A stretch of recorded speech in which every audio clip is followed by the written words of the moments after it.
What's up, everybody? My name is Brad and welcome back to the channel. Today I'm here as always to talk about some books, and this video idea or this reading idea in general has come from the first 2 months of my reading so far this year in 2024.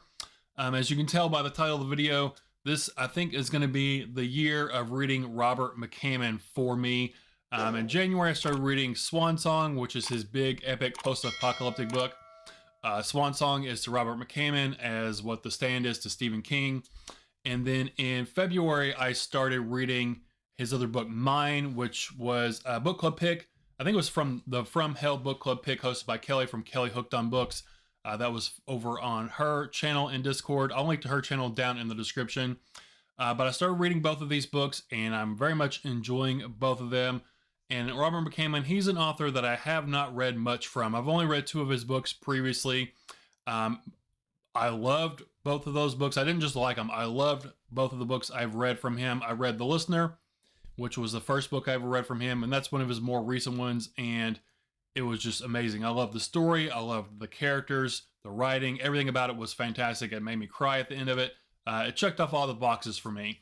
And then I read another one of his books, which is probably arguably one of his most popular ones. Is probably between Swan Song and this one, and that is Boy's Life. I read this one 1 or 2 years ago or so. I can't remember.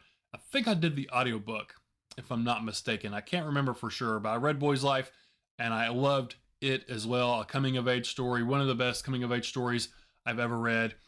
So I love this author's work, and I really want to read more from him. So starting out the year, already reading 2 of his books, or in the process of reading 2 of his books, I thought it would be a good idea or a fun idea to try to read all of the books of his that I own, which is not very many. He's got a ton of books out there.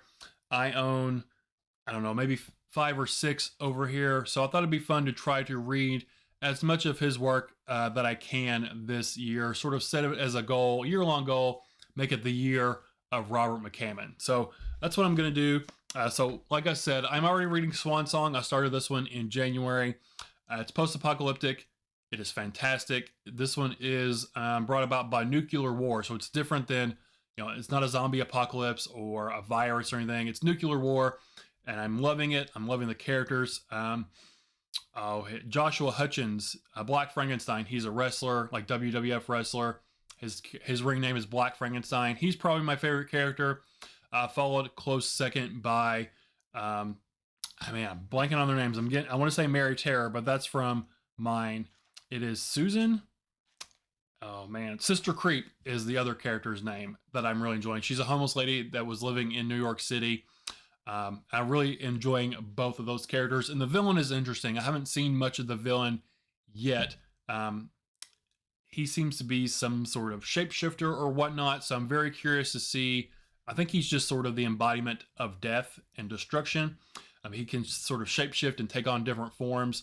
We've seen him a little bit, but not much. I'm really interested to see, him play up and what all he can do, and how he's going to have all these different characters and storylines tied together to ultimately, fight him off or whatnot. Swan Song so far is awesome. I'm really enjoying that one. And then the other one, like I said, I'm currently reading is Mine. This is from the From Hell book club over on Kelly's Discord, Kelly Hooked on Books. I really didn't know what to expect going into this one. I didn't read the synopsis. I assumed just from the title it was gonna be like about something in a mine shaft, like a monster or whatnot, and that is not the case whatsoever. This one is basically about child abduction, is what it's going to be. Infant abduction, a baby, and the villain in here, Mary Terror. First chapter, she just comes across, she's absolutely terrifying, and then a couple chapters later in the book, she does something that I was just absolutely not expecting to be done in a book. But this was written back in the 90s. I don't think you could probably get away with what she did or what she does in this book today. I don't know. It would be controversial to say the least. But she is a very interesting, scary villain. She's basically psychotic, but she grew up in the hippie age and fight the man, fight the power, that kind of stuff. And she's sort of still embodying that and is on that kind of journey. But she's also obsessed with babies.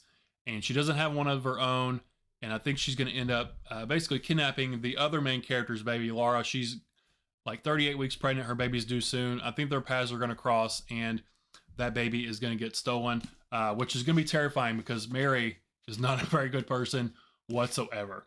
But mine, I'm really enjoying so far as well. So enjoying both of these books. I thought it would be fun, like I said, to try to read as much Robert McCammon as I could this year. So what other books do I own of his that I'm going to try to read? So first up, I have Stinger. And I don't know if this is older or whatnot, but some of them are Robert R. McCammon. Some are just Robert McCammon. If my buddy Timmy is watching this video, he's a huge McCammon fan. He can probably tell me why the R was dropped off or put in later. I don't know. Anyway, but this one seems like a creature feature sort of one. And I don't know if you can tell on the cover, like the dirt and stuff under here is disturbed. It looks like whatever this creature is has been burrowing under the dirt. But it's got a hand with claws, so it's not a worm. But it was giving me Tremors vibes a little bit, if you've seen the Tremors movie with Kevin Bacon way back in the day. I remember watching that as a kid, and I was like, I'm not going outside. I don't want to go outside and get eaten by those giant worms. But this one takes place and looks like a small town in Texas, a remote town in Texas, and just Stinger, I guess, is the name of the creature, and it's just ravaging this town, and the townspeople sort of team up together to try to fight off this evil. It sounds fun, a good creature feature story, and it's a long one too. It doesn't look like it, but this is over 500 pages. So good chunker of a creature feature. I think that'll be fun. I don't know what it is. It's some lizard, amphibian kind of thing. It's got like scales on it, but also some claws. Kind of looks like a flipper, a hand. I don't know. I'm going to read it and find out. First one is Stinger. Next up, these two books are actually part 1 and part 2 of the same novel. I guess it was so big for mass market paperback, they had to split it up. But this is the first book in the Matthew Corbett series. I know it's Matthew McCorbett or Corbett. I can't remember the last name for sure. But it's like a historical horror fiction series set in pre-revolution America. I don't even know. I don't guess it was even America back then. This is the Carolinas in 1699 is when it takes place. But this book 1 is called Speaks the Nightbird. There's volume 1 and 2 here. Volume 1 is Judgment of the Witch, and volume 2 is Evil Unveiled. So this is taking place, like I said, in 1600s, the Carolinas, and looks like there's, or what is believed to be, this town has been cursed by a witch. There's crop failures, gruesome murders, sudden fires.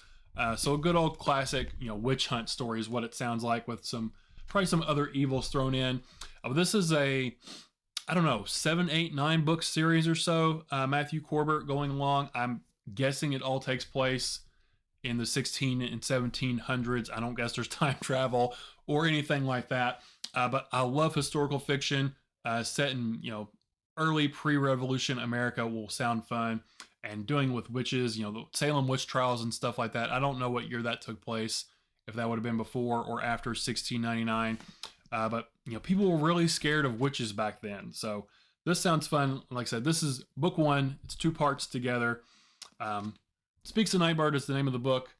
Volume 1, Judgment of the Witch, and Volume 2, Evil Unveiled. And this is a series I would love to find the other books and read. I don't know if there's any other. I'm assuming they're all in paperback, but I've seen a lot of the newer ones in the series in hardcover. I think they're all from like Cemetery Dance, if I'm not mistaken. That is the Matthew Corbett book. Speaks to Nightbird. Up next, I have Ushers Passing. And yes, this is, from what it says on the back, I'm guessing this is like a sequel to Edgar Allan Poe's story, The Fall of the House of Usher. There's a blurb on here. It says, McCammon does a superb job of continuing the tale of Poe's fictional Usher family.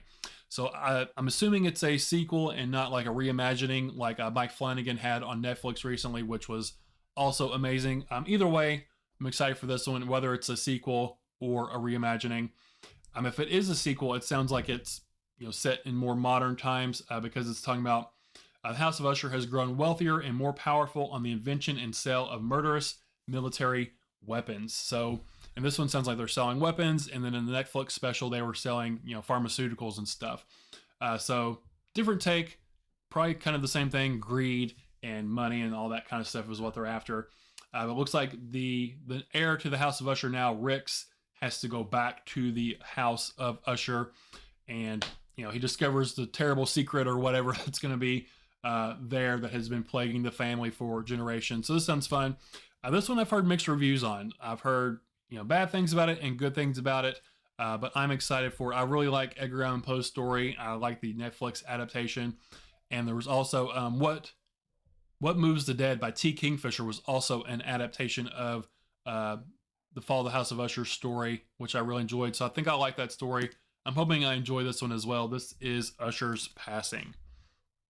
And then I think the final one I have, and this one I'm the most excited for. This one I think for me has the potential to be my favorite out of all the stuff of McCammon that I will have read, all this stuff in this video, because it's Southern Gothic. I love stuff set in the South. I love the Southern Gothic genre.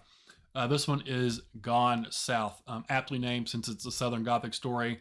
But this one sounds pretty wild. There's a guy, I believe his name is Dan. He kind of accidentally murders somebody, and he flees. He goes on the run trying to escape. He's pursued by the police and some bounty hunters. And I believe it's the bounty hunters. They are, one's like a really bad Elvis impersonator, and the other one has like the deformed body of their twin, like stuck to their side. So I guess they were twins in the womb. One didn't make it, one did, but like the twin's body's still stuck to this guy. So that sounds pretty gnarly and gross. That sounds like an interesting duo. I believe those are the bounty hunters. And then Dan comes across another girl while he's fleeing that has like the big purple birthmark on her face. So she's kind of been made fun of and ridiculed her whole life. So they're fleeing together for two separate reasons, and they kind of sort to trust each other. I don't know if they fall in love, but they have this mutual respect and bond for each other as they're fleeing for a better life. So this one sounds fun. Like I said, it's set in Louisiana, down in the bayous and swamps, and I love that as a setting for a book. And if it's a book where they're on the run, being chased by these odd, quirky characters, like I said, this one absolutely has potential to be my favorite Robert McCammon book. And I hope that's the case, because this one sounds awesome. That one's Gone South. And that's it. Those are all the books that I have, that I own of Robert McCammon's. His books are really hard for me to find out in the wild. I don't really like shopping online. If I can help it, because the books usually for me, they always come beat up or dinged or dented, or the dust jacket's torn or whatnot. So if I'm able to, I love to find a book, whether it's new at a bookstore or used at a bookstore. And his books for me, they're just hard to find. I usually find Swan Song and Boy's Life, and those are usually the only ones I'm able to find. I don't see very many of his books very often, and when I do see them, I grab them up really quick. So this year, if I am looking out for any other McCammon stuff and happen to grab it, I will definitely add it to the list of books of his I want to try to read this year. That's it. If you are a fan of Robert McCammon, and if you've read any of these books, let me know which ones are your favorite, or which ones I should try to prioritize and read before the other. But that's it. That's all I have for you guys today. So I appreciate your time. Again, my name is Brad, and I'll talk to y'all later. Bye.